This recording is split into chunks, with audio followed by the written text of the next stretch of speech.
በህፃናት ውስጥ የምንገናኝበት በጣም የተለመደው የሪማቲክ በሽታ ሁኔታ የሚባለው የጉልበት የማይታወቅ አርትራይቲስ ነው። በህፃናት ውስጥ ብዙውን ጊዜ በጉዳት የታመመ ጉዳይ ወይም አንዳንድ ጊዜ በተግባር እንደማይችሉ ብቻ ይታያል። ከዚህም በተጨማሪ የተረሰ የኢንፍላሜሽን ምልክቶች ይጨመራሉ። የሚረዳ የተለየ የደም ሙከራ የለም።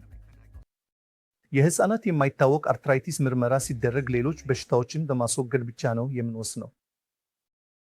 እነዚህን ህፃናት በተቻለ መጠን በፍጥነት ለምን ማየት አስፈላጊ ነው የምንለው በፍጥነት ሲገባን የህፃናቱ ዕድል በጣም ይሻሻላል፣ ውጤቱ ይሻሻላል እና በእነዚህ ህፃናት ውስጥ አካላዊ ጉዳትና አካል ጉዳት ማስወገድ እንችላለን። የህፃናቱንም የህይወት ጥራት ማሻሻል እንችላለን።